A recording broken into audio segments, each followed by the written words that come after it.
watu onse apita, pamene kudzakhala kopanda chisoni. Yesu abwera kutitenga fe, kunka kumwamba komwe analonjeza. Pamene masiku watu onse apita, pamene kudzakhala kopanda chisoni. Yesu abwera kutitenga fe, kunka kumwamba komwe analonjeza. Anthu konseko imbani, kweza mawu anu mu nyimbo iyi. Yesu abwera kutitenga fe, kunka kumwamba komwe analonjeza.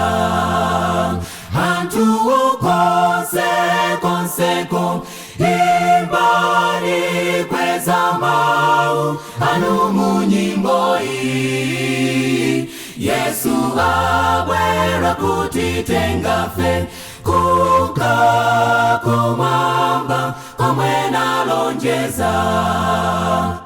Pamene zisoni zathu zonse zidzatha, pamene mantha onsewo adzachotsedwa, tidzamva mawu angelo akufuwula, kuyimba nyimbo zotamanda.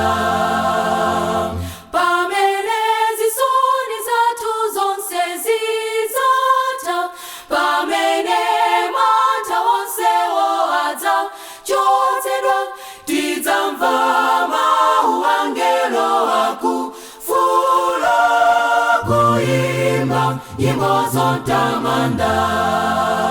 Anthu konseko imbani, kweza mawu anu mu nyimbo iyi. Yesu abwera kutitenga fe, kunka kumwamba komwe analonjeza. Anthu konseko imbani, kweza mawu anu mu nyimbo iyi. Yesu abwera kutitenga fe, kunka kumwamba komwe analonjeza.